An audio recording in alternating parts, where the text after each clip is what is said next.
নমস্কার, শুভ অপরাহ্ন। বহু বছর ধরে এই দিনটাতে আমরা একটা কথাই, এই দিন বা 25 বৈশাখ একটা কথাই আমরা শুনে এসেছি, সেটা হলো গঙ্গা জলে গঙ্গা পূজা।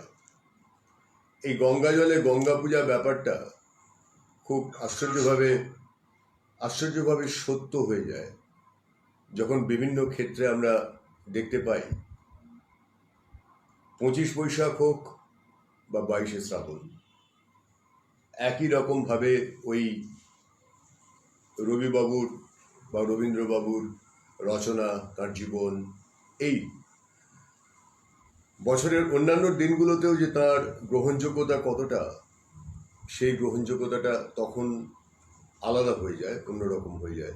তখন তিনি হয়ে ওঠেন একদম আপন মানুষ।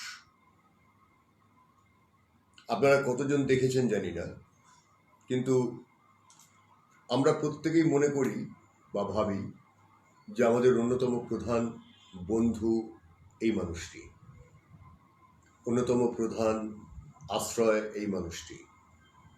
এই কথাগুলো বহুবার বলা হয়েছে, বহু মানুষ বিভিন্নভাবে বলেছেন। আমি নতুন কিছু বলতে পারবো না, নতুন কিছু বলার আমাদের কারোর নেইও, সবই বলা হয়ে গেছে। কিন্তু যেগুলো বলা হয় না, মানে বাঙালি তো 3টে বাংলা তারিখ মনে রাখে, এক হচ্ছে পয়লা বৈশাখ, 25 বৈশাখ, আর এই আজকের দিনটা, এই 22 শ্রাবণ। এই 3টে দিন বাঙালি বাংলা তারিখকে মনে রাখে। বাকি বাংলা তারিখগুলো, বাংলা ক্যালেন্ডারটা, যেটা আজ থেকে 1427 বছর আগে মহারাজ শশাঙ্কের সিংহাসন আরোহণের দিন শুরু হয়েছিল, সেই ক্যালেন্ডারটা আমরা মনে রাখি না। কারণ সেটা মনে রাখেন কারা? আমাদের মায়েরা, মাসিরা, ঠাকুমা, দিদিমারা, যারা এখন আর নেই, আমার বয়সের যারা, তাদের তো ঠাকুমা দিদিমারা আর নেই। তারা এখনো কিছু কিছু মা এখনো তারা তারিখগুলো বলে দেন, আজকে একাদশী, আজকে মঘা, আজকে অশ্লেষা, অমুক তমুক, এই সমস্ত বলে দেন। তো এই দিনটিতে, বিশেষ করে এই দিনটিতে, এই 22 শ্রাবণ, এখন কটা বাজে আমি জানি না, বোধহয় 12টা বেজে গেছে, 12টা বেজে 2 মিনিট হয়েছে। আর 8 মিনিট পরে যে একটা অদ্ভুত ঘটনা ঘটবে, প্রতি বছর আমার মনে হয় এই দিনটায় সেই ঘটনাটা বোধহয় ঘটে যখন, তখন মনে হতে থাকে যে তিনি যখন এই কথাটা বলেন যে মৃত্যু দিয়ে যে প্রাণের মূল্য দিতে হয়, সে প্রাণ অমৃত লোকে মৃত্যুকে করে জয়। তখন তার অনুভবগুলোকে বারবার মনে করতে ইচ্ছে করে।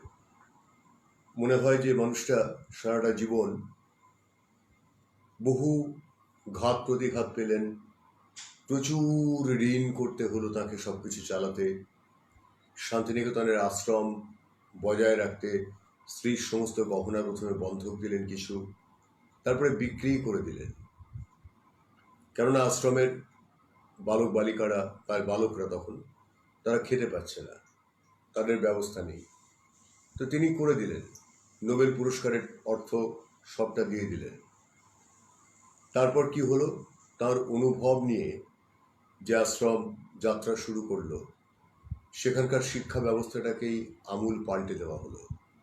তিনি যে ব্রহ্মবিদ্যার পর্যায় শুরু করেছিলেন, ছাতিমতলা থেকে শুরু করে একদম খোলা প্রকৃতির সঙ্গে সম্পর্ক তৈরি করে যে শিক্ষার কথা বলেছিলেন, সেই শিক্ষা থাকলো না, শিক্ষা গেল বদলে।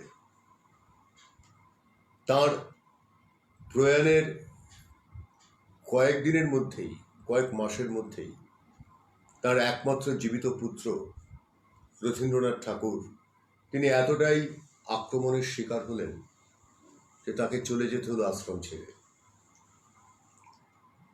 চলে গেলেন। প্রথাগত কোনো কিছুকেই রবীন্দ্রনাথ কখনো কোনো দিন তাঁর জীবনে মেনে নেননি। শিক্ষা যেমন প্রথাগত নেননি, জীবনযাপনও প্রথাগত করেননি। তিনি সব কিছুই করেছিলেন তাঁর মতো করে, পৃথক করে, এবং সব কিছুর মধ্যে কোথাও একটা সংস্পর্শ ছিল আমাদের যে প্রাচীন শিক্ষা, প্রাচীন যে বিদ্যা, প্রাচীন যে সংস্কার, তার সঙ্গে একটা সম্পর্ক ছিল। নিজেকে কখনোই কখনোই বলেননি যে আমি শাশ্বত ভারতাত্মার বিরোধী। এত দেশ ঘুরেছেন, এত কিছু করেছেন, সবসময় বলেছেন যে যা কিছু আমার নিজস্ব আমি তার সঙ্গেই সম্পর্কিত, তাহা লইয়াই আমার যাত্রা, তাহা লইয়াই আমার জীবনযাপন। সদর স্ট্রিটের বারান্দায় 17 বছর বয়সে যে কিশোর ছেলেটি একদিন ব্রাহ্ম মুহূর্তে হঠাৎ করে আজিয়ে প্রভাতে রবির কর, কেমনে বসিল প্রাণের পর, কেমনে বসিল গুহার আধারে প্রভাত পাখির গান, এই অনুভূতির মধ্যে দিয়ে গেছেন নতুন বৌঠানকে খুশি করার জন্য। এক দুপুরে, সারাটা দুপুর, বর্ষণ মুখর দুপুরে, বাড়িতে তক্ত বসে শুয়ে বুকের নিচে একটা বালিশ দিয়ে পরপর লিখে গেছেন বৈষ্ণব পদাবলীর একের পর এক গান। যে গান গিয়ে বলেছেন, দেখো তো আমাদের বাড়িতে একটা পুরনো খোড়োর খাতা পেলাম, সেই দলিল দস্তাবেজ ঘাঁটতে গিয়ে তার মধ্যে এইখানা ছিল এ ভানুসিংহ নামের এক কবির লেখা। এ ভানুসিংহ যে তিনি নিজেই, ভানু মানে রবি, ভানুসিংহ রবীন্দ্রনাথ, সেটা বুঝতে নতুন বৌঠানের সময় লেগেছিল। তিনি বিস্মিত হয়েছিলেন। ওই যে তরুণী মেয়েটির মুখে যে বিস্ময়, এই বিস্ময় আনন্দ, সেইটা দেখার জন্যেই তিনি, তাকে খুশি করার জন্যই যেন লিখে ফেললেন একটা দুপুর ধরে। এই যে অনুভবের যাত্রা।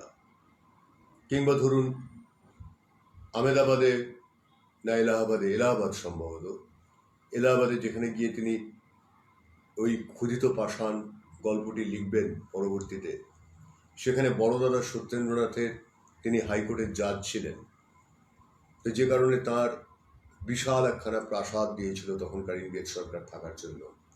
সেই প্রাসাদের একেবারে চিলেকোঠার ঘরে বসে কিশোর বয়সের রবি, তিনি, তার মনে হয়েছিল তিনি মেঘের মাঝখানে বসে আছেন। কবিতার সঙ্গে তার প্রেম তো শৈশব থেকেই, কিন্তু সেদিন মনে হয়েছিল কবিতাকে তিনি যেন আপন করে পেলেন। তাই লিখলেন, অনন্ত আকাশের গায়ে টলমল মেঘের মাঝার, এইখানে বাঁধিয়াছি ঘর, তোর তরে কবিতা আমার। অর্থাৎ সমস্ত ক্ষেত্রেই, জীবনের সমস্ত ক্ষেত্রেই তিনি কি করলেন, তিনি ঘুরে ফিরে ওই অনুভবকে মূল্য দিলেন।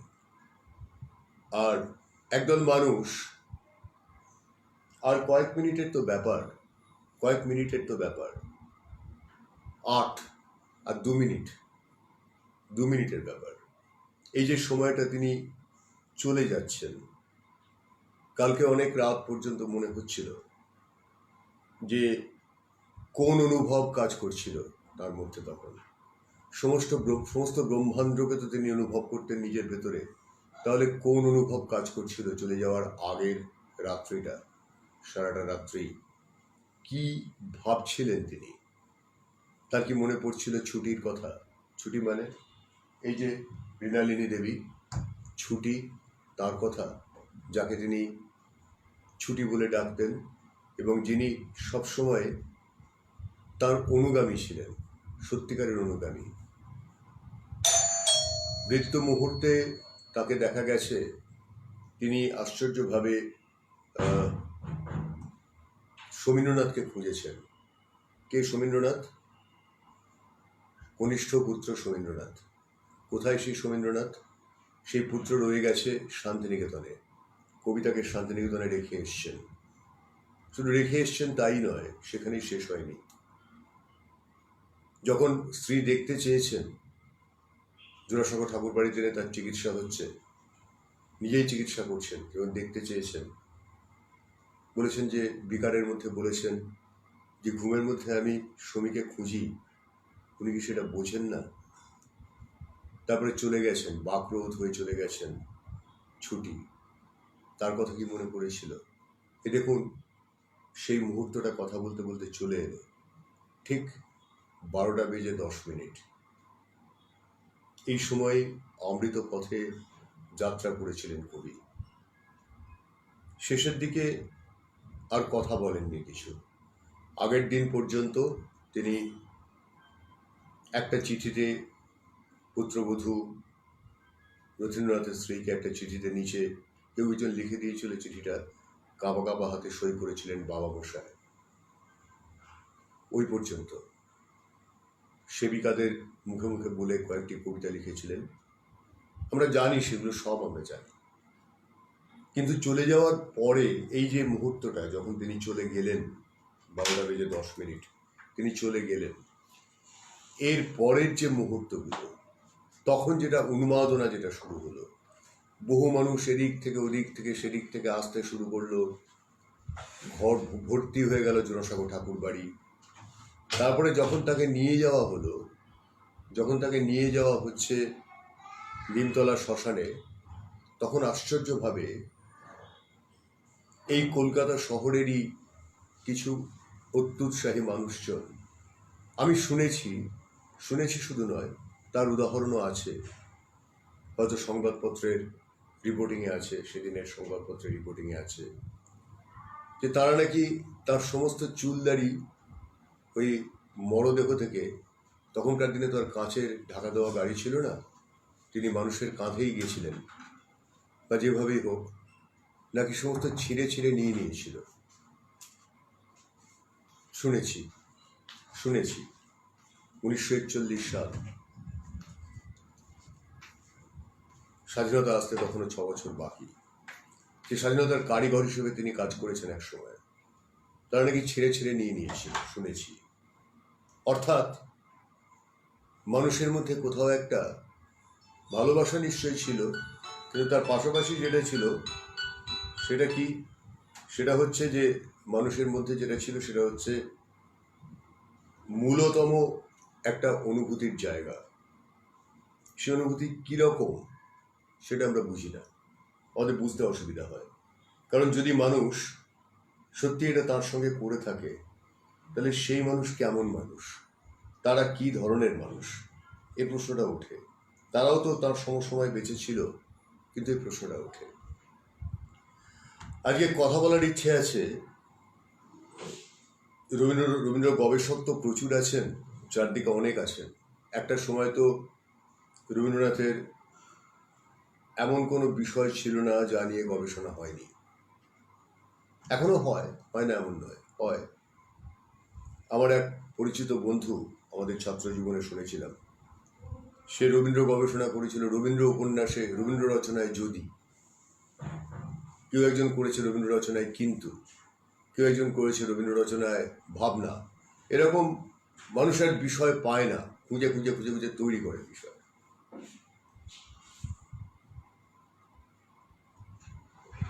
তাপসী মুখার্জি লিখেছেন রবীন্দ্রনাথের কল্পনা কাব্য উল্লেখযোগ্য নারী ভাবনার কাব্য, ঠিক।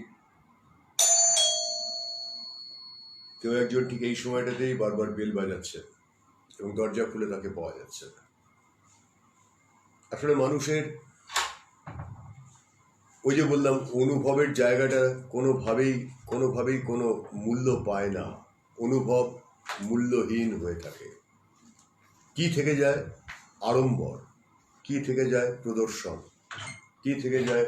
যে মানুষকে বলা, প্রদর্শনের কথাটা বলা এবং বারবার করে বোঝানোর চেষ্টা করা যে আমি কতটা অনুরাগী, আমি কতটা বুঝি, আমি কতটা জানি। এইখানটাতে এসেই, এই প্রদর্শনী মূলক মানসিকতাতে এসেই মূল সমস্যার শুরু।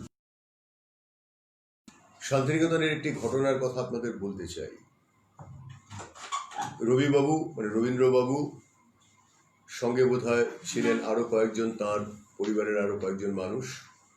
তারা শান্তিনিকেতনে তাদের কোনো একটি বাড়িতে, সে বাড়িটি কোন বাড়ি এখন আমার মনে পড়ছে না, কোণার্ক হতে পারে বা তার শ্যামলী, মাটির বাড়ি শ্যামলী হতে পারে, কোনো একটি বাড়ির বাইরেটাতে বসে তারা কয়েকজন প্রাতরাশ করছিলেন বা বিকেলের চা খাচ্ছিলেন ইত্যাদি। এবার শান্তিনিকেতনে তখন মানুষজন খুব যাতায়াত করে, বাইরে থেকে যায়, তো অনেক মানুষ গেছে। তারা ওই বাড়ির হাতার বাইরেটা দাঁড়িয়ে দেখেই যাচ্ছে। এটা অস্বস্তিকর নয়? আপনার কি মনে হয়? তারা তাদের জীবন কাটাচ্ছেন।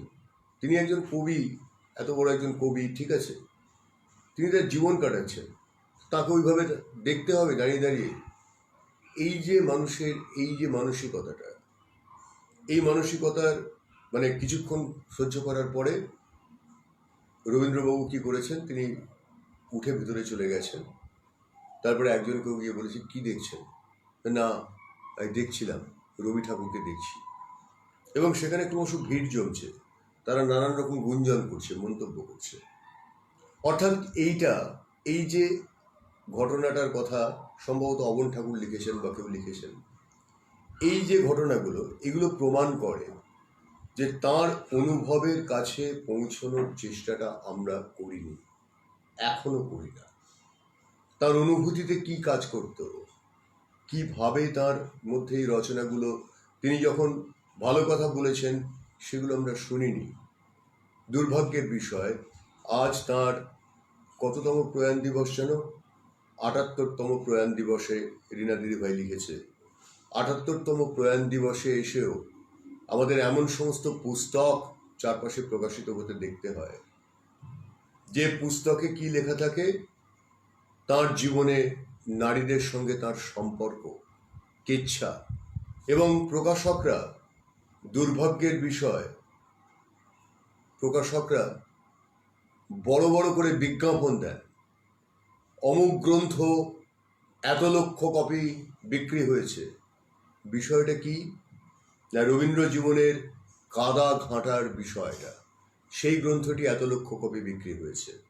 অথচ রবীন্দ্রনাথের জীবিতকালে তার লেখা গ্রন্থ, যেগুলো ঠাকুর বাড়ির প্রকাশনা থেকে প্রকাশিত হতো অধিকাংশই, পরবর্তীকালে যেটা বিশ্বভারতী প্রকাশনা হয়েছে, সেই প্রকাশনা থেকে প্রকাশিত বইগুলো তিনি, এমনকি তিনি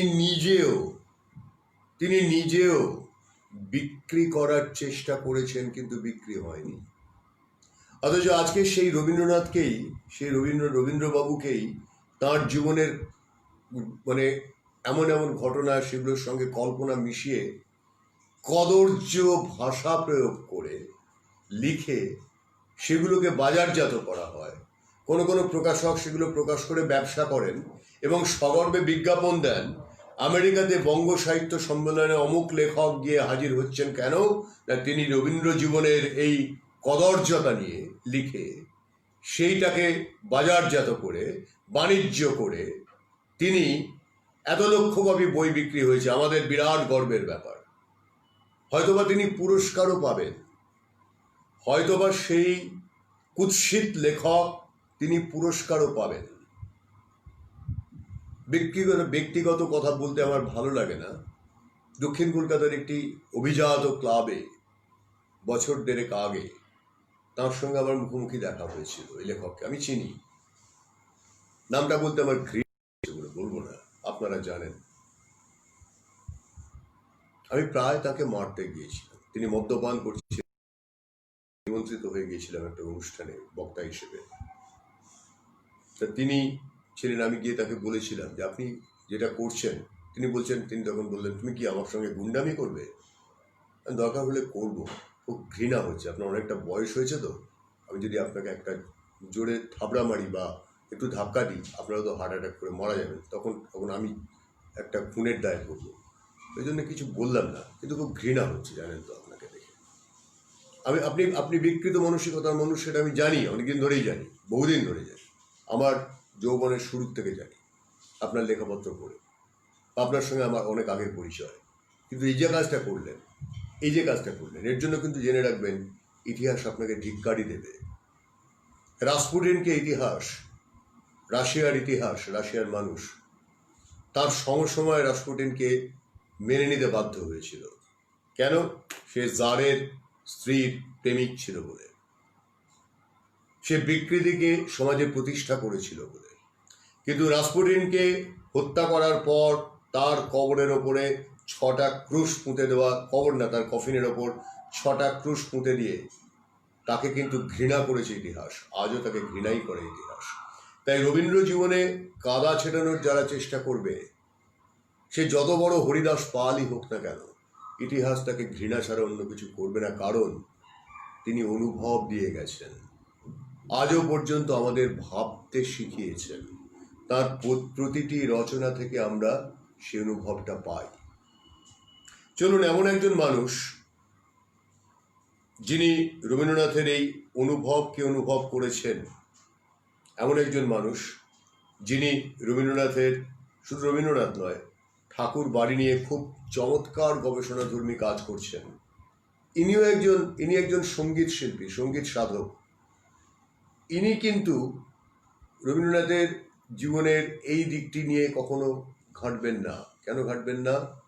তার কারণটা হচ্ছে এনার মধ্যে সেই নীচতা, সেই হীনতা নেই। না, ওনার ফোন কলিং বলছে, মানে ওনার ফোনটা বাজছিল, উনি আমাকে ফোন করার চেষ্টা করছিলেন। আসলে কি হয় জানেন, এই আধুনিক প্রযুক্তির সঙ্গে আমরা এখনো পুরোপুরি অভ্যস্ত হয়ে উঠতে পারিনি, এটা ঘটনা। আমরা অভ্যস্ত হয়ে উঠতে পারিনি, এটা একটা সমস্যার ব্যাপার। কিন্তু উপায়ও নেই, আজকের সময় আপনাকে আধুনিক প্রযুক্তির সঙ্গেই থাকতে হবে, অন্য কোনো পথ নেই। আরে মশাই, আপনাকে ফোন করছি, আপনার ওখানে কলিং দেখাচ্ছে, আপনি অনলাইনে নেই। না, ওখানে আপনি তো ওই নাম্বারটা এখনো সেভই করেননি, আপনাকে কলিং দেখাচ্ছে।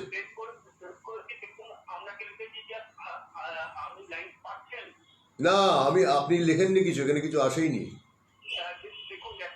না না না, তাহলে আমি নাম্বারটাকে ভুল টাইপ করলাম। 7908585750, তাই তো? কিন্তু কই, এখানে তো আপনি কিছু লেখেননি, ওখানে তো কিছু লেখেননি।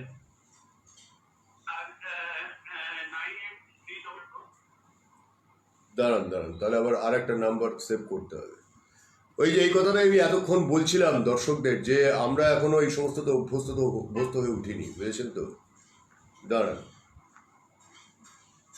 হ্যাঁ বলুন, নাম্বারটা বলুন, আমাকে বলুন, নাম্বারটা বলুন। হ্যালো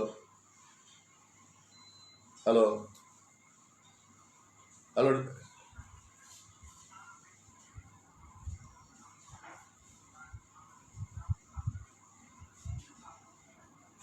বলুন 983, তাহলে এটা দিয়ে তো করছি বারবার, এটা তো আপনি ধরছেন না, তো যাচ্ছেই না ফোন। উনি বুঝতেই পারছেন না যে ফোনটা করছি, কিন্তু উনি বুঝতে পারছেন না। এবার মিলিয়ে নিন, নাম্বার তো ঠিকই আছে। আমাদের প্রজন্মের, মানে আমরা বুঝতে পারি না বললে, অনেক সময় অনেকে বলে, মানে এখনকার বলে নয়, আমি দেখেছি যে আমাদের প্রজন্মেরও প্রচুর এরকম লোকজন আছে যারা তথাকথিত আলোকপ্রাপ্ত বলে নিজেদেরকে ধারণা করে, এবং তাদের কিছু রাজনৈতিক উদ্দেশ্য নিয়ে তারা কথাবার্তা বলে, এবং যখন বলে তখন বুঝতে পারা যায় যে তাদের লক্ষ্যটা আসলে অন্য। লক্ষ্যটা কি?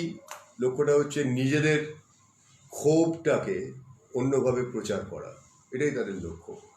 আমি মানুষ পশুকে যোগাযোগ করতে চাইছি, কিন্তু কিছুতেই যোগাযোগ করতে পারছি না। আমি বুঝতে পারছি না উনি কেন যোগাযোগ হচ্ছে না, আমি এটা কারণটা বুঝতে পারছি না। কিন্তু ওনাকে কল করলেই কলিং দেখাচ্ছে, মানে রিংইং না হলে তো হবে না। অতএব কী কারণে হচ্ছে না আমি জানি না। যদি না হয় কিছু করার নেই, দুর্ভাগ্যের বিষয়।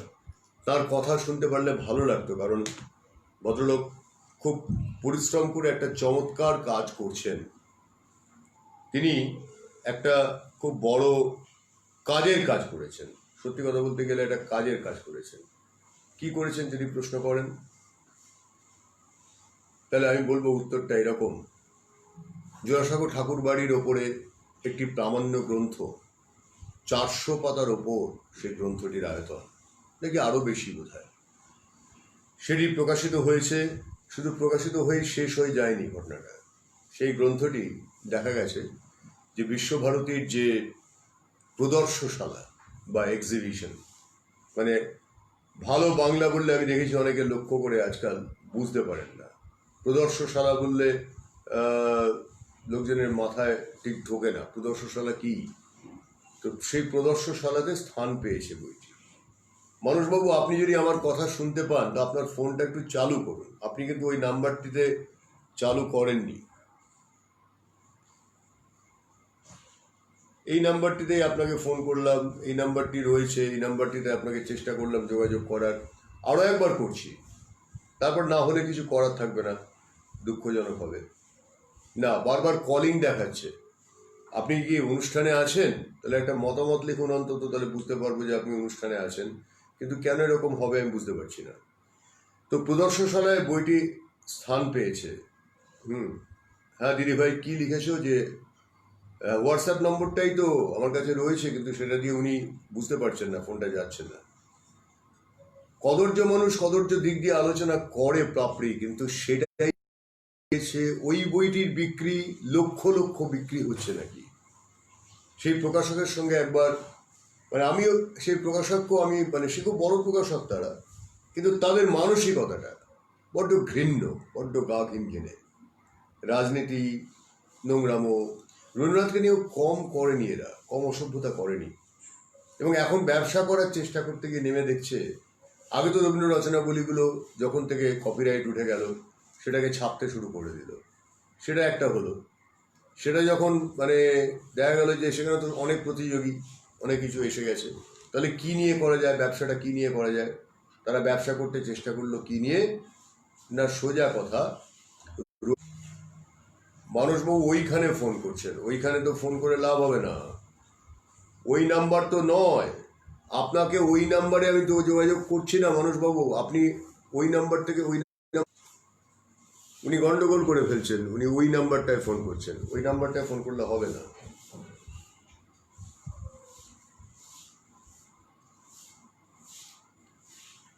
আরে আপনি ভুলভাল নাম্বারে ফোন করছেন, আপনি এই নাম্বারটা একটুখানি অ্যাড করুন। আমি যে নাম্বারটা আপনাকে বারবার অ্যাড করার জন্য বলেছি, কালকে পাঠিয়ে রেখেছিলাম রাত্রিবেলায়, ওইটা অ্যাড করেননি তো আপনি, অন্য নাম্বার তো সেটা।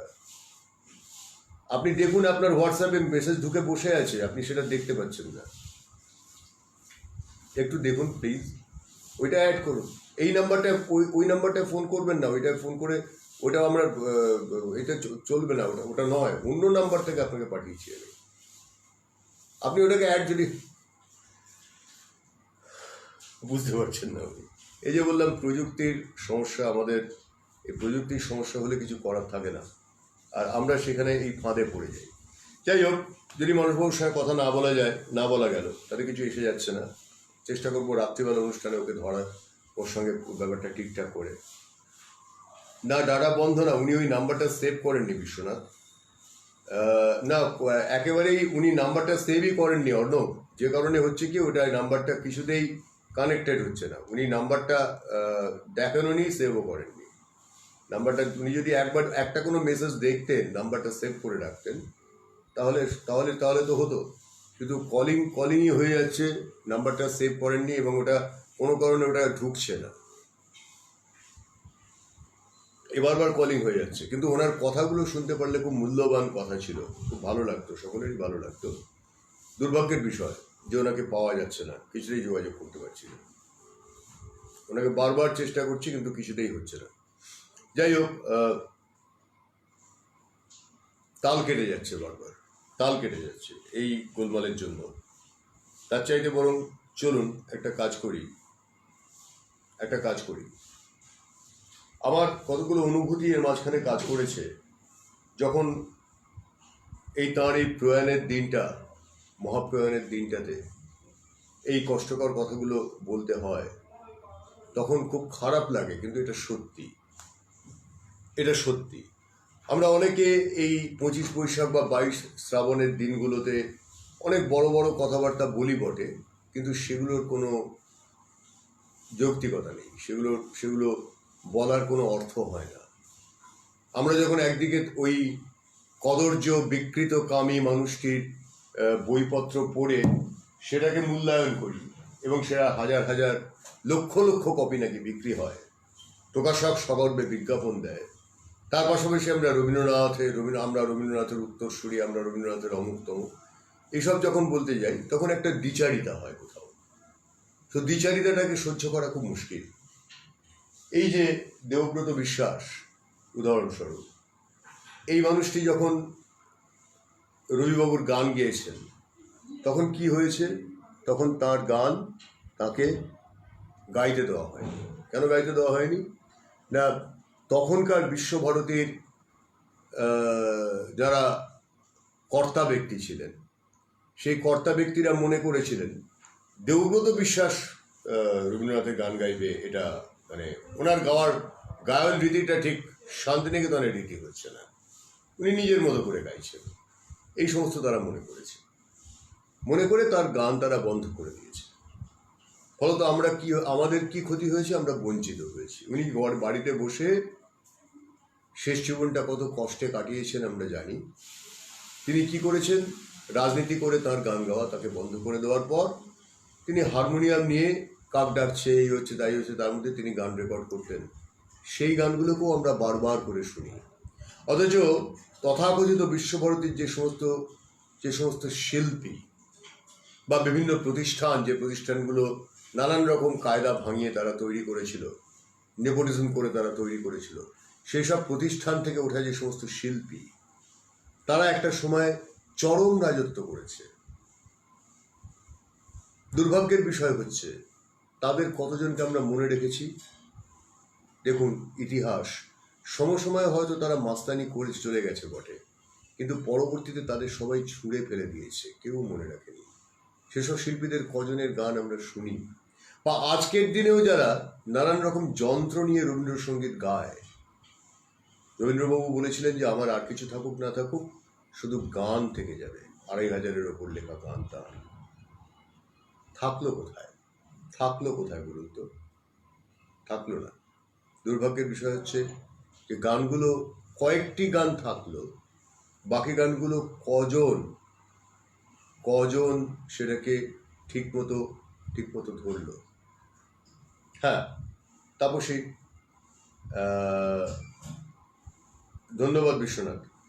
তো তাপসী, ঠিক বলেছেন, আপনি ঠিক বলেছেন। আমি আমার ব্যক্তিগত অভিজ্ঞতার দিকে যাব। এই কথাগুলো বলতে গেলে ভেতর থেকে কোথায় যেন একটা সংক্ষোভ তৈরি হয়। আজকে তার চলে যাওয়ার দিনটি এই তো কিছুক্ষণ আগে, 20 মিনিট আগে পেরিয়ে গেল। আমি একটা দৃশ্য আপনাদের একটু দেখাতে চাই। সম্ভবত অমিতা দেবী চৌধুরানী তার স্মৃতিকথায় লিখছেন যে উনি তো চলে গেলেন, চলে যাওয়ার পর কি হলো? গোটা বাড়ি ভর্তি হয়ে গেল লোক, বিভিন্ন জায়গা থেকে মানুষ এসে উপস্থিত হলো, অনেক কিছু হলো। যখন ওনাকে নিয়ে যাওয়া হচ্ছে, ওপরতলা থেকে, দোতলার ঘর থেকে নামিয়ে আনা হচ্ছে, দক্ষিণের বারান্দা শূন্য হয়ে গেছে প্রায়, কেউ সেখানে নেই। যে দক্ষিণের বারান্দা অবন ঠাকুরের খুব প্রিয় ছিল, রবিবাবুর ভীষণ প্রিয় ছিল, যেখানে এসে চিরকাল দক্ষিণের বারান্দা নামের যেখানে প্রচুর ঘটনা ঘটত। আমি বোধহয় আমার বারান্দা নামের একটি অনুষ্ঠানে বলেওছিলাম যে দক্ষিণের বারান্দাতে কত কিছু ঘটত। সেই দক্ষিণের বারান্দায় আধ ঘোমটা দেওয়া সাদা থান পরা এক নারী, হাতে একটা খঞ্জনি নিয়ে তিনি গাইছেন, কে যায় অমৃত পথযাত্রী। গেয়েই যাচ্ছেন, চোখ দিয়ে জল পড়ে যাচ্ছে, আর তিনি গেয়েই যাচ্ছেন, কে যায় পথযাত্রী, কে যায় অমৃত পথযাত্রী। কোথা থেকে সেই নারী এলেন, তারপরে কোথায় তিনি উধাও হয়ে গেলেন, কেউ কিচ্ছু জানে না, তাকে কেউ চিনতেও পারেনি। কিন্তু একটা অনুষঙ্গ তিনি তৈরি করে দিয়ে গেলেন, কে যায় অমৃত পথযাত্রী। সত্যি তো অমৃত পথের যাত্রী তিনি ছিলেন। তার অনুভূতির কথাগুলো যদি বলতে হয় তাহলে বলতেই হবে। হ্যাঁ সুকান্ত, এইগুলো আসলে দুঃখের জায়গা, যখন নিজেদের কিছু প্রতিভা থাকে না, তখন মানুষ কি করে? তখন মানুষ একজন কোনো বড় প্রতিভাকে বিকৃত করে এক ধরনের সস্তা জনপ্রিয়তা অর্জন করে, এক ধরনের মানে কি বলবো, নিজেকে প্রকাশ্যে, নিজেকে তার দিকে, আলোটাকে নিজের দিকে ঘুরিয়ে নেওয়ার চেষ্টা করে।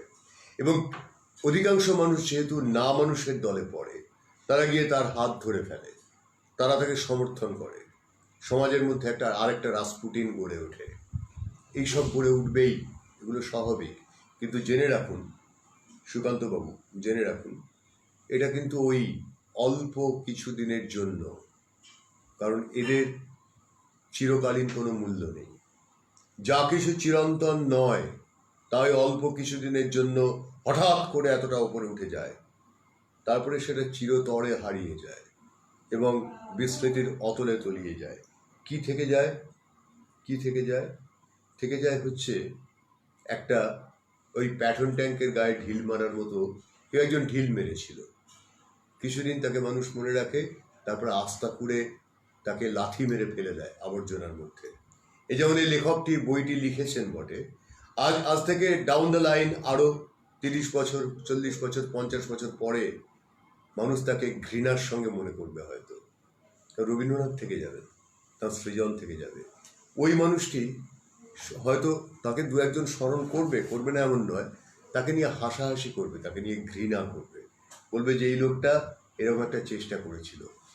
সময় তার বই 1 লক্ষ কপি, 2 লক্ষ কপি বিক্রি হতে পারে।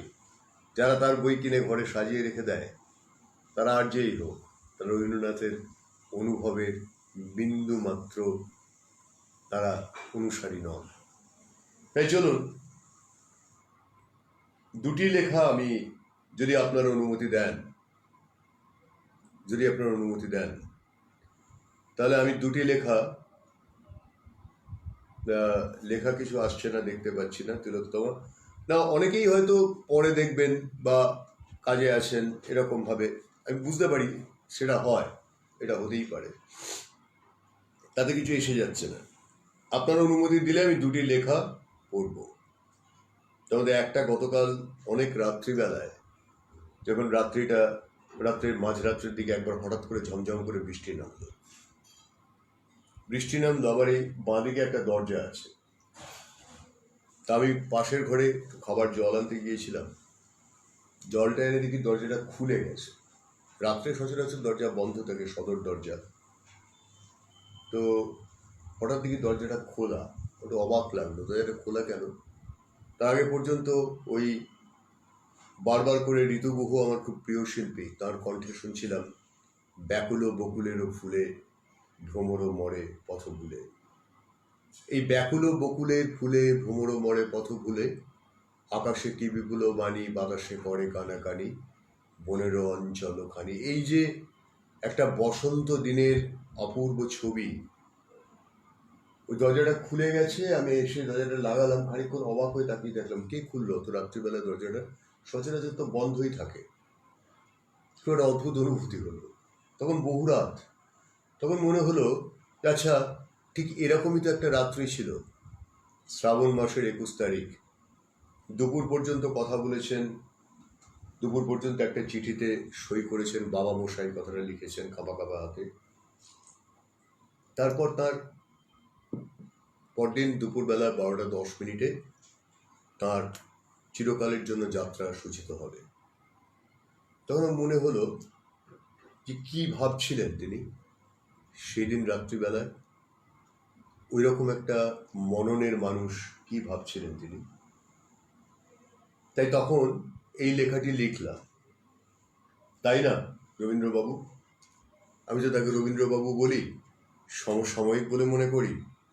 বেশ কয়েক বছর আগে, তখন বিদেশে থাকতাম, বিদেশে আমার বাড়িতে রবীন্দ্রনাথের বিভিন্ন বয়সের ছবি থাকতো। ছবিগুলো আমি এখান থেকে নিয়ে গিয়েছিলাম।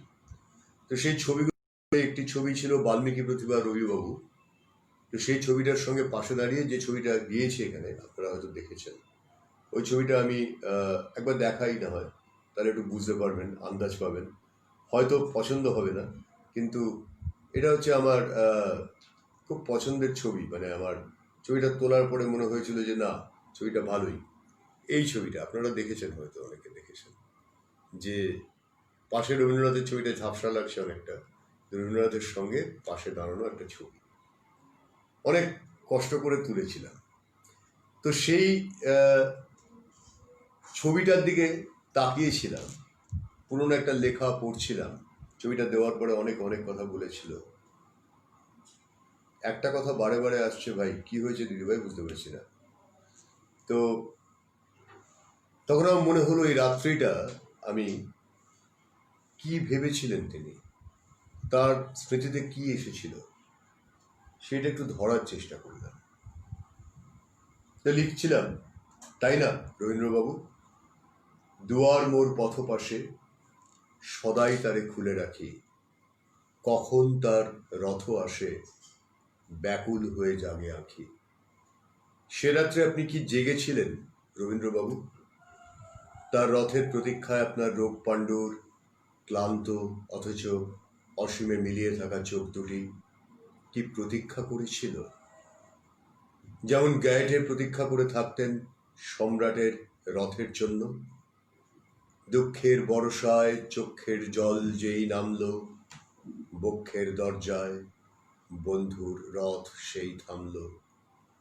আপনিও সেই রথের প্রতীক্ষায় ছিলেন রবীন্দ্রবাবু। যেমন বৃন্দাবনের যমুনা পুলিনে তমালের নিচে প্রদীপ হাতে কত অমাবস্যায় পূর্ণিমায় প্রতীক্ষা করত রাধা নামের এক উন্মুখ ব্রজবালা। সেও তো কঠিন, শীতল, হয়তোবা অমৃতের মতো আলোর মতো এক অনন্ত যাত্রার প্রতীক্ষায়। সেই প্রতীক্ষা কি ছিল রবীন্দ্রবাবু? সে রাত্রে আপনার বেদনাকাতর পার্থিব শরীর ছেড়ে কোথায় ভ্রমণ করছিল আপনার অমৃতময় হৃদয়? কোথায় রবীন্দ্রবাবু?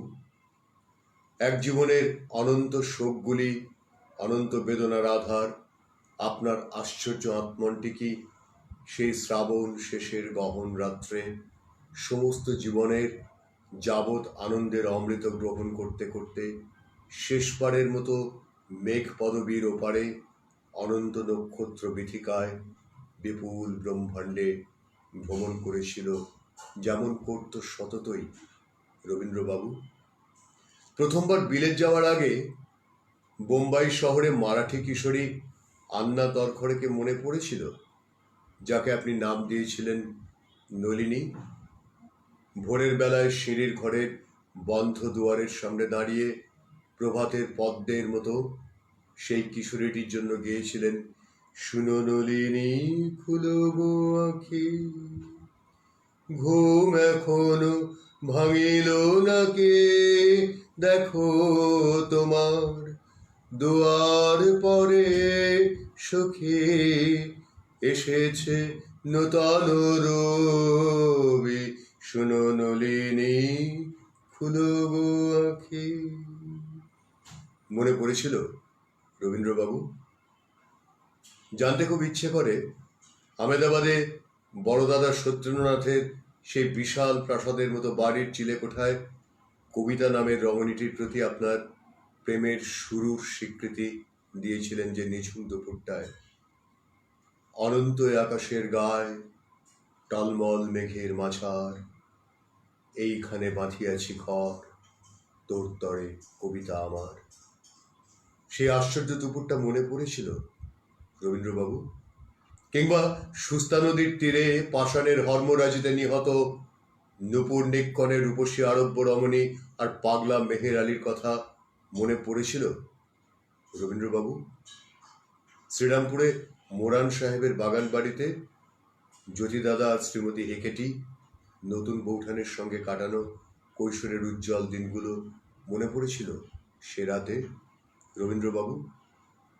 পদ্মার ওপর বোটে শিলাইদহের দিনগুলি, মৃণালিনী দেবীর সঙ্গে এক বাড়িতেই বিবাহ, আপনাদের এলোমেলো সংসার, প্রায় সারাটি জীবন ঋণের পরে ঋণ, ঋণ শোধ করতে আরও ঋণ, স্ত্রীর সব গহনা বন্ধক দেওয়া, শান্তিনিকেতনের আশ্রমের জন্য পরে বিক্রি করে দেওয়া, শান্ত নির্বিরোধী আপনার ছুটির মুখখানা যে ছোট্ট সমীকে দেখতে চেয়েছিল একবার মৃত্যুর আগে। আপনি সমীকে শান্তিনিকেতনে রেখে এসেছিলেন। বিকারের ঘুরে আপনার ছুটি বলেছিল সমীকে রেখে এলেন। আমি কি ঘুমোতে পারি তাকে ছেড়ে? বোঝেন না সেটা? ছোট্ট সমীকে না দেখেই বাকরোধ হয়ে দু চোখে জলের ধারা নিয়ে আপনার হাতে হাত রেখে নিঃশব্দে চলে গেল আপনার আদরের ছুটি। মনে পড়েছিল একবারটিও সে রাতে ছুটির কথা রবীন্দ্রবাবু? সুদূর আর্জেন্টিনায় আপনার অসুস্থ প্রবাসের দিনগুলি যিনি সেবা যত্নে আর শ্রদ্ধায় মুড়ে দিলেন, জাহাজের কেবিনের দরজা কাটিয়ে তুলে দিলেন আপনার প্রিয় আরাম কেদারা, সেই ভিক্টোরিয়াকে মনে পড়েছিল, যার নাম দিলেন বিজয়া। শ্বেত পাথরের মূরতি ছিল যেন বা সে। মনে পড়েছিল সে রাতে রবীন্দ্রবাবু? আসলে আমরা সবাই আপনার জীবনটা উল্টে পাল্টে জানি তো, শুধু এইটুকু জানি না সেই রাতটায় আপনি কি ভাবলেন, কি লিখতে চাইলেন, কিন্তু লেখা হলো না। কোন গান বাঁধতে চাইলেন, আপনার প্রিয় প্রিয় বেহাগে নাকি মনে নাকি সিন্ধু মাড়োয়ায় কোন সুর লাগাতে চাইলেন তাও জানা হলো না। আপনি এইটুকুই শুধু আমাদের বলে গেলেন না রবীন্দ্রবাবু। শুধু কাল সকালে 12:10 আপনি যখন শেষবারের মতো হাত দুটি বুকের কাছে এনে যেন পেয়েছি ছুটি বিদায় দেহ ভাই, সবারে আমি প্রণাম করে যাই, এই কথাগুলি বলে চলে যাবেন। তারপর গোটা শহর ভেঙে পড়বে। কে কত বড় অনুরাগী, কে কত বড় ভক্ত তা দেখানোর প্রতিযোগিতা শুরু হবে। সেই বিপুল জনস্রোতের মধ্যে জোড়াসাঁকো ঠাকুর বাড়িতে আপনার প্রিয় দক্ষিণের বারান্দার এক কোণে এক সাদা থান পরা আধ ঘন্টায় নিজেকে আবৃত করা কে যেন খঞ্জনি বাজিয়ে ক্রমাগত গেয়ে যাবে, কে যায় অমৃত পথযাত্রী। সে সুর আপনি নিশ্চয়ই কানে নিয়ে গেছেন, তাই না রবীন্দ্রবাবু? আমার কেবলই কেন মনে হয় বলুন তো, আজকের এই রাতটায় আপনি আসলে আপনার নিজের জগতে ছিলেন, যে জগৎটায় ওই যে ব্যাকুল বকুলের ফুলে ভ্রমর মরে পথ ভুলে, ভ্রমর মরে পথ ভুলে, ভ্রমর মরে পথ ভুলে, ব্যাকুল বকুলের ফুলে বাঁশিতে মায়া দান পুরে, কে আজি মন করে চুরি, নিখিল তাই মরে ঘুরি বিরহ সাগরের কুলে, ব্যাকুল বকুলের ফুলে। আসলে বাসন্তকে হৃদয়ে নিয়ে বাঁচতেন, লিখতেন, ভাবতেন বলে, সুন্দরের জীবন্ত মূর্তি ছিলেন বলেই না বিরহ সাগরের কুলে আমাদের রেখে দিয়ে আপনি চলে যাবেন কাল বেলা 12:10 অমৃত পথযাত্রী, তাই না রবীন্দ্রবাবু? আমি জানি না এটা, আবারও বলছি, এটা হচ্ছে ব্যক্তিকে অনুভবের জায়গা থেকে। ওই মাপের একজন মানুষ তো সে মানুষটি একদম অন্যরকম, নিঃসন্দেহে একদম অন্যরকম, মানে এমন রকম যেখানে অনুভব ছাড়া অন্য কোনো কিছু নিয়ে তার কাছে পৌঁছানো যায় না, অনুভব ছাড়া অন্য কোনো কিছু নিয়ে তার কাছে পৌঁছানো যায় না।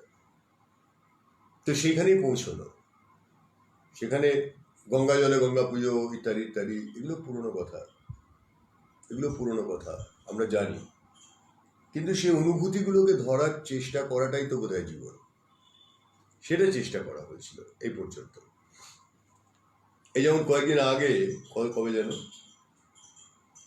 মানে 3রা অগস্ট রাত্রিবেলায় মনে হলো, কারণ তখন থেকেই তো ভেতর থেকে একটা অনুভূতি কাজ করছে।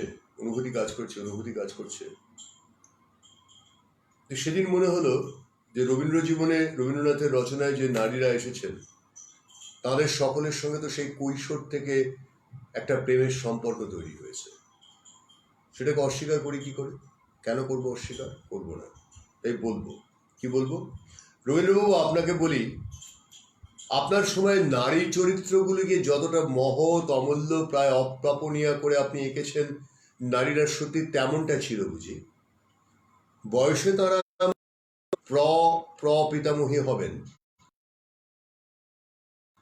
তবু কি আজব দেখুন, বিভা, সুরঙ্গমা, সোহিনী, কুমুদিনী, সুচরিতা, চারুলতা, বিমলা, বিনোদিনী, মৃণাল, এমন কত নাম বলবো। একরত্তি একটা তো মাত্র পুরুষ হৃদয়। এইসব তুখোর ধীমতী নারীরা যদি সেই হৃদয়ের এতটাই দখল করে রেখে দেয়, তাদের কাছ থেকে মুক্তি মিলবে কেমন করে? তাও তো আপনার মানসী লাবণ্যর কথা এখনো লেখার সাহস পায়নি। নিজেকে নিবারণ চক্রবর্তী সাজিয়ে বা চৌকির হাতা আঁকড়ে থাকা কবি রবীন্দ্রনাথ সাজিয়ে আসলে অমিট রে সেজে, যার সঙ্গে আপনি সেই শিলং পাহাড় থেকে মেঘদূত পর্যন্ত প্রেম করে গেছেন উপন্যাসের ছলে, আমার কাছে সেই লাবণ্য বন্যা হয়ে থেকে গেল আজীবন। নিজেকে তার মিতা বলে যতবারই ভাবার চেষ্টা করি না কেন, আপনি কোত্থেকে যেন লাবণ্যর বাপের ছাত্র, নিরীহ মুখচোরা গোপন প্রেমিক শোভনলালকে আমদানি করে এনে দেন মূর্তিমান রসভঙ্গের মতো। তারপর আর কি? আজকালকার ঠিকের ঝি মার্কার সিরিয়ালের নায়িকাদের মতো ট্যাঁস ফেরিঙ্গি সিসিকে ঝুলিয়ে দেন অমিতর গলায়, সোসাইটিতে তার মান সম্মান বজায় থাকে। আর ওদিকে রামগিরি পর্বতের শিখরে নিশ্চয়ই গোলাপ সুরভিত হিমন রাগের মতো রক্তিম বিবাহ বাসরে শোভনলালের কপালে জুড়ে যায় পদ্মিনী লাবণ্য, অনেকটা যেন বাঁদরের গলায় মুক্তোর মালা। রবীন্দ্রবাবু, আপনাকে বলি, এসব কল্পনার নারীরা যারা বাস্তবের চেয়েও বেশি লালিত্যময়, যারা চরিত্রে, নারীত্বে, ব্যক্তিত্বে সমুজ্জ্বল, তাদের এমন করে তুলি দিয়ে এঁকে প্রজন্মের পর প্রজন্ম ধরে আপনার প্রতিটি পাঠককে কষ্ট দেওয়া কি ভালো? বয়সে সুচরিতা, মৃণাল, বিনোদিনী, কুমু, বিভা এরা যতই বড় হোক না কেন, উপন্যাসের চরিত্ররা যে অপসরী আসলে। তাদের বয়স বাড়ে না, তাদের যৌবন ঢলে না, তাদের আকর্ষণ একই রকম টান টান থেকে যায়। আমার জীবনের সব কটা বয়সে একরত্তি একটা তো মাত্র পুরুষ হৃদয়, তাকে এতগুলো ব্যথা একসঙ্গে দেওয়া কি ভালো? যারা যুগে যুগে কালে কালে পুরুষকে স্নিগ্ধ প্রভায়, রূপে, আচরণে, চলায় বলায়, ব্যক্তিত্বে আর সব থেকে বেশি দুর্মর প্রেমে আটকে রাখে। এক জীবনে যে প্রেম শচীদেবীর পরমান্নর মতো অশেষ অমৃত হয়ে রয়ে যায়, একরত্তি একটা তো মাত্র পুরুষ হৃদয়। রবীন্দ্রবাবু, আপনাকে বলি, আপনি কি কাজটা ভালো করলেন? এগুলো হচ্ছে তার সঙ্গে তাকে ঘিরে অনুভবের প্রকাশমালা। শাহানা, এই যে ব্যক্তিগত রবীন্দ্র বর্ণন, এটাই তো ব্যক্তিগত রবীন্দ্র বর্ণন। যখন যেভাবে আসেন তখন সেভাবে। এই যেমন আমার খুব ছোট্টবেলা থেকে আমার ঠাকুমা, আমার ঠাকুরদা, দাদামশাই, দিদা, ওই যে একটা স্মৃতি খুব মনে পড়ে যে দাদামশাই ছিলেন ডাক্তার, তিনি একটা লাল রঙের টাট্টু ঘোড়া ছিল, লাল রং মানে পাটল রং, ছোটবেলায় লাল মনে হতো, সেইটা করে মাথায় একটা সোলার ওই তখনকার দিনের টুপি, গোল টুপি, সেই পরে তিনি রুগী দেখতে যেতেন। মফস্বলে থাকতেন, মফস্বলেই সারা জীবন চিকিৎসা করেছেন। নীলরতন সরকার তার সহপাঠী ছিলেন, হোমিওপ্যাথি অ্যালোপ্যাথি দুরকম চিকিৎসাই করতেন। তো তিনি যখন ফিরে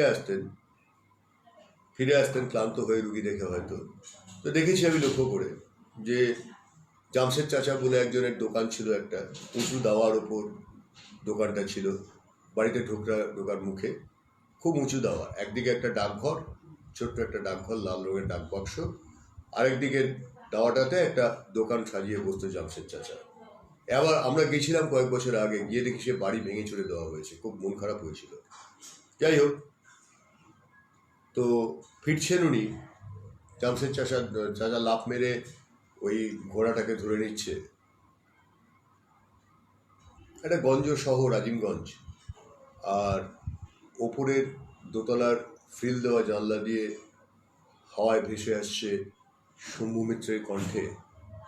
তখন তো লং প্লেইং রেকর্ড প্লেয়ারের যুগ, দূরে বহু দূরে স্বপ্নলোকে উজ্জয়িনীপুরে খুঁজিতে গেছিল কবে ক্ষিপ্রা নদী পারে মোর প্রথম জনমের মোর পূর্ব জনমের প্রথম প্রিয়ারে। এই যে শম্ভু কণ্ঠের যে একটা লাবণ্যময় উচ্চারণ, তিনি যে প্রতিটি শব্দের প্রক্ষেপণ কিভাবে করেন, সেই ছোট্টবেলায় এগুলো সব ছবির মতো আঁকা আছে, দিয়েছি ওই জন্য ওই লেখাটা দিয়েছি। এবং মনে করি যে একদম ওইখানেই সম্পর্কটা আমাদের, ওইখানেই সম্পর্কটা আমাদের। ব্যক্তি মানুষটা তার প্রত্যেকেই ব্যক্তি মানুষ, প্রত্যেকেরই ব্যক্তি জীবন থাকবে, এটা স্বাভাবিক। সেটাকে নিয়ে কেন ঘাঁটাঘাঁটি করব? কেন তার রচনার মধ্যে, তার বলা কথার মধ্যে তার অনুভবগুলোকে, ওই written in between the lines যাকে বলে, সেটাকে আমরা ধরতে চেষ্টা করব না। শমীন্দ্রনাথ ঠাকুর প্রিয়তম সন্তানটি মাত্র 13 না 14 বছর বয়সে মুঙ্গেরে গেল, পুজোর ছুটি কাটাতে মুঙ্গেরে গেল বন্ধুর সঙ্গে। সেখানে গিয়ে তার কলেরা হলো। বাপকে খবর দেওয়া হলো। বাপ যখন গিয়ে পৌঁছলেন, সঙ্গে একজন গেছিলেন, বাপ যখন গিয়ে পৌঁছলেন তখন শেষ অবস্থা। চলে গেল সময়, চলে গেল। চলে যাওয়ার পরে কি হলো? ফিরছেন, ট্রেনে করে ফিরছেন। বোলপুরে সবাই খবর পেয়ে গেছে, ট্রেনে করে ফিরছেন। বাইরের ফিনিক ফোটা জ্যোৎস্না বাইরের রেলগাড়ির কামরার বাইরে দেখতে পাচ্ছেন। তখন সমস্ত অন্তঃকরণ ভীষণ ভারী। তার আগে স্ত্রী চলে গেছে, মেয়েরা একে একে চলে গেছে, সমীও চলে গেল। সমস্ত অন্তঃকরণ অসম্ভব ভারী। কিন্তু বাইরের দিকে তাকিয়ে তার আনন্দ হচ্ছে। কেন আনন্দ হচ্ছে? কবি তো, তিনি দেখতে পাচ্ছেন তো বাইরে অপূর্ব সুন্দর দৃশ্য, তার তো আনন্দ হচ্ছে। তা তিনি তখন ভাবছেন যে আমার শোক হয়েছে, আমার পুত্র শোক হয়েছে। তার জন্য প্রকৃতিতে কোথাও তো কিছু কম পড়েনি, যেমন যা ছিল সব তো একরকম আছে। তাহলে আমি কেন আমার শোককে বিশ্বের সঙ্গে মিলিয়ে দিতে পারবো না? আমি কেন আমার শোক নিয়ে আলাদা হয়ে যাব? প্রকৃতি তো কোনো শোক করছে না। জ্যোৎস্নায় তো একটু কমতি পড়েনি, একটু তো কমে যায়নি জ্যোৎস্না। তাহলে আমি কেন সেটা নিয়ে আটকে যাব? অনেকে বলেন সে রাত্রে নাকি জ্যোৎস্নাতে সবাই গেছে বনে গানটি লিখেছিলেন, তবে পরে মিলিয়ে দেখেছি যে না, সময়কালের সঙ্গে মেলে না, অর্থাৎ অন্য সময় লেখা সেই গানটি। কিন্তু অনুভূতির কথাটা উনি লিখেছেন, চিঠিপত্রে লিখেছেন, বহু জায়গায় লিখেছেন। কিন্তু এর পরের সকালবেলাটা হচ্ছে বিষয়। বোলপুরে পৌঁছলেন, স্টেশনের ট্রেন থেকে নামলেন সকালবেলা। আশ্রম থেকে অনেকে এসছেন তাকে নিতে। তো খুব সকালেই কান্নাকাটি করছে, খুব মন খারাপ, একটা ভাব গম্ভীর, খুব মন খারাপের পরিবেশ। তো তিনি সবাইকে দেখলেন, দেখে সবাই বলল, গুরুদেব বলে, আচ্ছা আমাকে বলো তো, আশ্রমে রাঙি গাইটার বাছুর হওয়ার কথা ছিল, একেবারে পূর্ণগর্ভা ছিল, হয়েছে তো ঠিক মতো বাছুর? কি হলো? কি বাছুর হলো? কেমন আছে সে? ঠিক আছে তো? তার মানে কি, দেখুন, একজন মানুষ এমনি এমনি বড় হয় না, তার মধ্যে বৃহৎ আশ্রয় করলে তবেই তিনি বড় হতে পারেন। বৃহৎ আশ্রয় করেছিল বলেই না, নিজের সন্তানটি হারিয়েছেন, কিন্তু আরেকটি প্রাণ পৃথিবীতে এসেছে। সেই যে প্রাণ পৃথিবীতে এসেছে তার সংবাদটা তিনি প্রথমে নিলেন। প্রিয়তম সন্তান হারিয়েছিলেন তাকে। একটা সময় মানে ডিপ্রেশন আমাদের কার না হয়? এখন এই আজকের এই পৃথিবীতে আমাদের ভয়ঙ্কর ডিপ্রেশন চলছে, বহু মানুষ ডিপ্রেশনে ভুগছেন। এই ডিপ্রেশনের মধ্যে আমি মনে করতে চাই, রবিবাবু একসময় ভেবেছিলেন আত্মহত্যা করার কথা। এত বিপদ, এত রকম সমস্যা, ঋণ ঋণ ঋণ ঋণ ঋণ, এত মৃত্যু, এত কিছু, এত কাণ্ড। যদি মৃত্যুর পুরো তালিকাটা আপনারা যদি শোনেন, অবাক হয়ে ভাববেন, এতগুলো মৃত্যু একটা লোক একটা জীবনে নিয়েছে? হ্যাঁ নিয়েছে, হ্যাঁ নিয়েছে। 80 বছরের জীবন, দীর্ঘ জীবন, প্রচুর মান সম্মান, প্রচুর অপমান, প্রচুর অপবাদ। দ্বিজেন্দ্রলাল রায় থেকে শুরু করে, সজনীকান্ত দাস থেকে শুরু করে কেউ বাকি থাকেনি।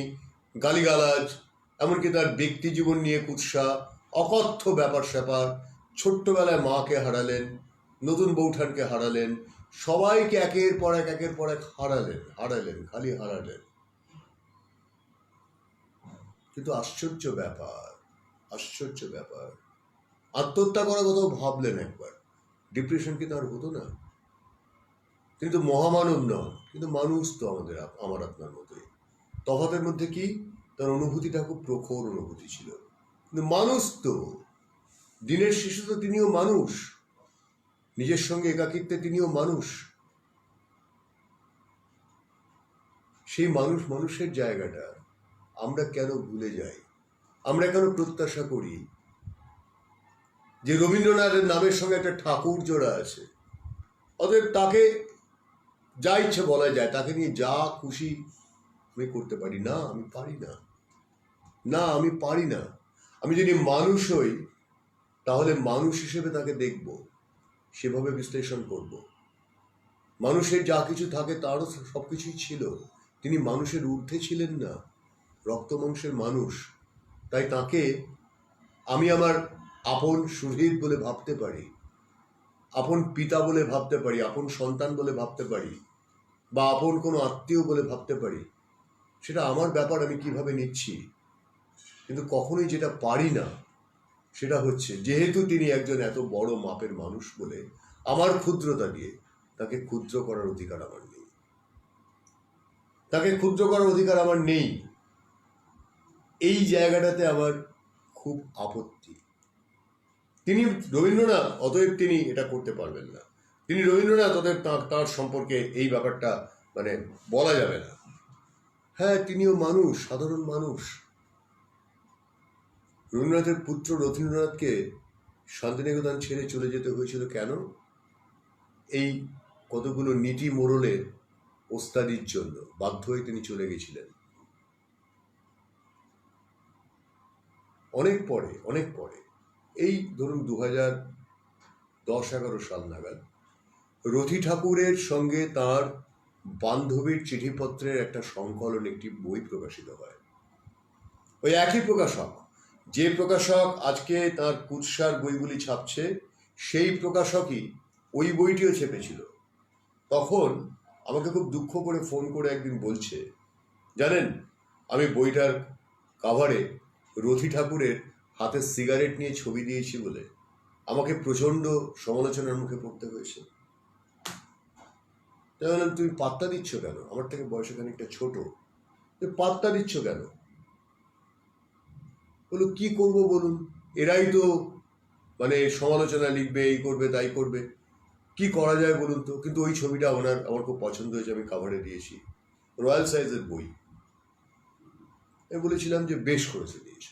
কিন্তু ব্যক্তি মানুষ, তিনি সিগারেট খেতে পারেন না, তার সিগারেট সহ একটা ছবি ছাপা হতে পারে না। আর সেই একই বাঙালি একটা অংশ যারা এরকম রক্ষণশীলতা দেখাবে, আর একটা অংশ কি করবে, কদর্যতার চর্চা করবে, এবং সেই বই লক্ষ লক্ষ বিক্রি হবে। এই বইটি বিক্রি হবে না। যেখানে সেই ব্যক্তি মানুষটির জীবনের যন্ত্রণার অনুভবের দীর্ঘতার কথা আছে, সেদিকটি বিক্রি হবে না, সেদিকটা মানুষ জানবে না, কিন্তু মানুষ কদর্যতাটাকে চট করে নেবে, গ্রহণ করবে। আপনারা জানেন যে এই লোকটা খুব খোলাখুলি সোজা কথা বলে।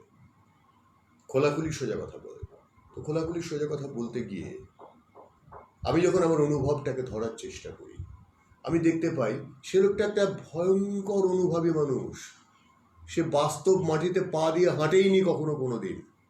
60 বছর বয়সে তার ইচ্ছে হয়েছে আমি ছবি আঁকবো, ছবি এঁকেছে। সেই ছবির এক্সিবিশন হয়েছে প্যারিসে।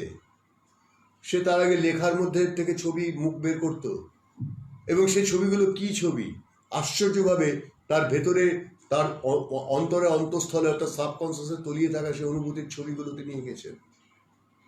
কি আশ্চর্য ব্যাপার যে সেই লোকটিকে আমরা কিছুতেই বুঝলাম না। আমরা কি করলাম? আমরা তাকে উল্টে তার অনুভবের জায়গাগুলোকে না ধরে আজকের এই প্রয়াণ দিবসেও বলতে বাধ্য হচ্ছি, তাকে কিভাবে কদর্য প্রমাণ করা যায় সেই চেষ্টাটাই করে গেলাম।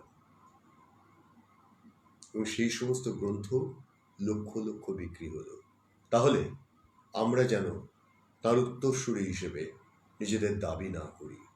আর যদি দাবি করি তাহলে যেন তার অনুভবের দিকটুকুই শুধুমাত্র ধরি, বাকিগুলো যেন আর একবারও আলোচনা না করি।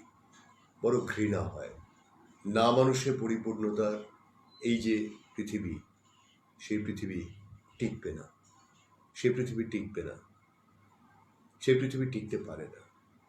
মানুষের জন্য পৃথিবী, না মানুষের জন্য নয়। ভালো থাকুন সকলে। আমি এখনো জানি না, মনস্থির করতে পারছি না আজকে রাতের অনুষ্ঠান করতে পারবো কি পারবো না। যদি পারি আমি নিশ্চয়ই করব, না পারি হয়তো কালকে করব। কারণ ওই যে বললাম, যেদিন তিনি প্রয়াত হলেন, মরজীবন থেকে চলে গেলেন, রেখে গেলেন তার এই সব কিছুকে গুছিয়ে সামলাতে না বড্ড সময় লাগে, জানেন তো। বড্ড সময় লাগে এই সব কিছুকে গুছিয়ে সামলে নিয়ে উঠতে। তার কারণ একটা উদাহরণ বলি। জোড়াসাঁকো ঠাকুর বাড়িতে তো নানান বাল্মীকি প্রতিভা, বহু নাটকের অভিনয় হয়েছে। সবাই তো প্রতিভাবান ছিলেন, প্রায় প্রতিভাবতী। তো অবন ঠাকুরের দলবল, মানে রবীন্দ্রনাথের ভাইপো অবন ঠাকুরের সঙ্গে ছেলের দলবল নিয়ে তিনি কি করতেন,